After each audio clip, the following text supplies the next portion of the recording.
रीना जी को लग रहा है राकेश जी, क्योंकि जिस तरह से आपने दिल्ली में बिल्कुल पूरा रिवैम्प कर दिया है, उनको लग रहा है कि आप शेकी ग्राउंड पे हैं दिल्ली में। बांसुरी स्वराज, कमलजीत शेरावत, मनोज तिवारी, प्रवीण खंडेलवाल, रामवीर विदुड़ी। रीना जी बोल रही है, फिर राकेश जी जवाब दे रहे हैं। रीना जी, और फिर त्रिपाठी जी के पास आ रहा हूं। रीना गुप्ता मैम।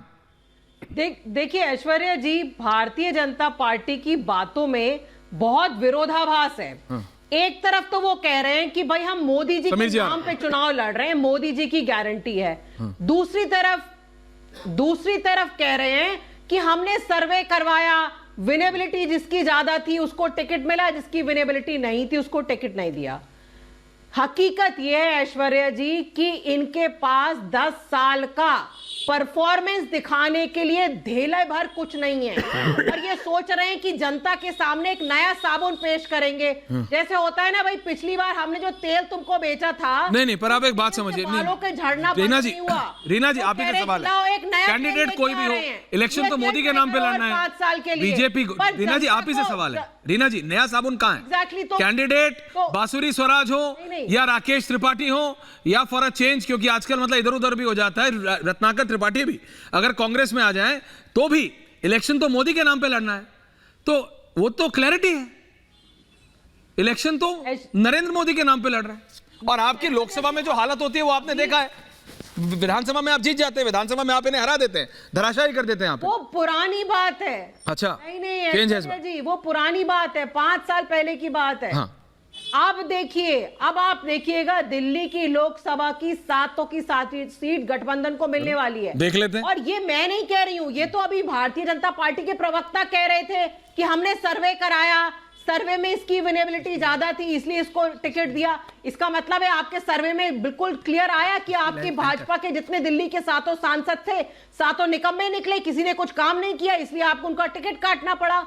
वहीं दूसरी तरफ आप देखिए कि अरविंद केजरीवाल जी के काम से दिल्ली की जनता कितनी खुश है, और कल हमने जो इकोनॉमिक सर्वे दिया है उससे क्लियर है कि दिल्ली में, देश में एक तो पहले नंबर सबसे कम महंगाई है दिल्ली में पर कैपिटा इनकम देश में सबसे हाई है। कितनी सीट जीतेगी आम आदमी पार्टी? सरकार का बजट फिर भी मुनाफे में 120% बढ़ा है दिल्ली सरकार का बजट। कितनी सीट जीतेंगी रीना जी? 7 की 7 सीट। ऐसी बात मत करिए, कुछ तो कर लीजिए, ठीक कुछ तो ठीक लगा लीजिए। गठबंधन की 7 सीटें। ऐसा मत करिए, रिकॉर्ड करके चलाऊंगा तो कुछ तो बोलिए। 7 सीटें रिजल्ट वाले दिन चलाऊंगा, ये मैं सबसे बोल के रखा है, सब चलाऊंगा। मतलब ऐसा मत करिए कि आप बोलिए ऐश्वर्या कि मैं जा रही हूँ तुम्हारे डिबेट से उस दिन, रिजल्ट ऐसा मत कीजिए, ठीक लगा लीजिए। अरे स्टूडियो में बुलाइएगा ऐश्वर्या जी। डन है, तो फिर आपकी रिएक्शन चलाऊंगा। मेरे साथ मेरी एंकर, हमारी रिपोर्टर इस समय सृष्टि। 28 महिलाएं, 47 युवा, 27 SC, 18 ST और 57 OBC उम्मीदवार हैं। 57 OBC उम्मीदवार हैं। तो बीजेपी उत्तर प्रदेश में जो पीडीए को कैंसिल करने के लिए जो बिल्कुल कर रही है, ऐसा लग रहा है कि बीजेपी ने बहुत एनालिसिस करके ये लिस्ट आउट की है। सृष्टि, पैनल के साथ रखिए सृष्टि।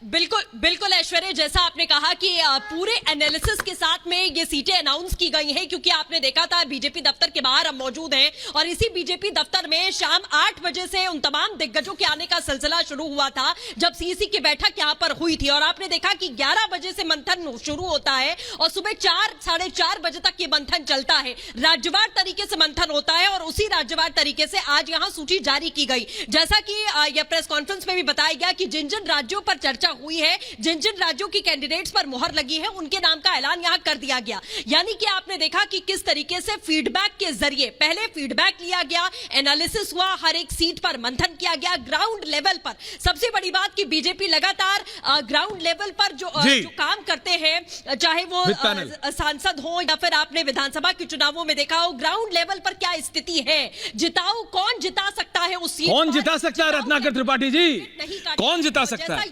बीजेपी को लग रहा है कि नृपेंद्र मिश्रा के बेटे श्रावस्ती से जिता सकते हैं, उनको लग रहा है कि लखीमपुर खीरी से टेणी से आप जिता सकते हैं, तो बीजेपी को लग रहा है। अब कांग्रेस को लग रहा है कि राहुल गांधी उनको 2024 का इलेक्शन जिता सकते हैं, तो जिता सकते हैं। अब उस पर तो बीजेपी कुछ नहीं बोलती, तो फिर आप क्यों बोल रहे हैं कि कौन किसको टिकट दे रहा है? त्रिपाठी जी, हाँ मैं बोलूं? प्लीज बोलिए त्रिपाठी। हमको तो राहुल गांधी भी जिता सकते हैं। ये आए बीच में। हाँ त्रिपाठी जी। अरे राकेश जी बीच में मत बोलिए। आपका आज तो नाम त्रिपाठी वैसे जरूर त्रिपाठी है, लेकिन आप त्रिवेदी नहीं राकेश है। हैं। जी बोलिए। नाकर मैं हूं, है ना। तो ऐश्वर्या जी आप तो सपने भी लगता है बीजेपी के ही देखने लगे हैं, भैया मैं सपने नहीं क्योंकि देखता हूं। आपने अभी कहा कि अगर रत्नाकर त्रिपाठी कांग्रेस में भी आ जाए तो मोदी के नाम पे। बीजेपी में आ जाए तो पहली बात तो मैं कांग्रेस में ही हूँ। अरे बीजेपी में आ जाए, स्लिप ऑफ टंग होती है एक चीज। आता भी तो मैं क्या दादा? थोड़ी लड़ता, कांग्रेस के नाम पे लड़ता। और मैं बहुत खुश हूं कि राकेश त्रिपाठी आज पैनल पे हैं। अच्छा। और उन्होंने बीजेपी की भावनाओं को पूरी तरह से बता दिया बीजेपी किसके साथ है। बीजेपी का कमल बलात्कारियों के साथ। आपने ब्रिजभूषण शरण सिंह से बोला कि गोंडा से नहीं मेरा निकाल दिए गए, उन्होंने एकदम हामी भरते हुए बोला अरे कैसरगंज बाकी है भाई, कैसरगंज बाकी है, हम उनको कैसरगंज से टिकट देंगे। तो ये तो तय हो गया पहली चीज कि बीजेपी बलात्कारियों के साथ। उसके बाद देखिए परिवारवाद का आरोप हमारे ऊपर लगता है। निपेन मिश्रा राज्य मंत्री हैं, उनके पुत्र साकेत मिश्रा जो अभी साल भर पहले भी नहीं एमएलसी हुए थे, उन्हें आपने सांसद का टिकट दे दिया। और निपेन मिश्रा कौन है? वो जिन्होंने कोठारी बंधुओं सहित सबकी हत्या करवाई कमांड सेंटर में बैठ के। जब अखबारों ने छापा कि सरयू खून से लाल हो गई तो आप राम भक्तों के हत्यारों को देते हैं, उसके बाद क्या करते हैं आप अजय मिश्रा टेढ़ी को देते हैं, जिसके यहां से जो आरोपी है कि उनके पुत्र और वो जिन्होंने किसानों को मार डाला, जिन्होंने थप्पड़ और घूंसा मारा पत्रकारों को, तो चौथे स्तंभ के हत्यारे और किसानों के हत्यारों को टिकट देते हैं आप। तो आप तो ये तय हो गया कि आप सिर्फ बलात्कारियों और हत्यारियों के साथ है। इसके बाद ऐश्वर्या जी विनिबिलिटी फैक्टर की बात आती है। तो विनिबिलिटी फैक्टर क्या है? आप देखिए आपने क्या किया, आपने एक असेसमेंट किया, सर्वे किया, आप मतलब बीजेपी के हिसाब से, मेरे हिसाब से नहीं, आपके बयान के हिसाब से आपने देखा कौन लोग अब जीत नहीं पाएंगे, किसका परफॉर्मेंस ठीक नहीं है। अरे अब इन्हें दोबारा देंगे तो जनता हरा देगी। तो अंग्रेजी की वो कहावत है ना कि old wine in new bottle. तो आपने भाजपा का पानी डाला और बोतल बदल दी। अब आप यहां से ये रहेंगे। और मुझे बताइए कैसा विनिबिलिटी फैक्टर? अगर नरेंद्र मोदी की गारंटी है तो विनिबिलिटी कैसी?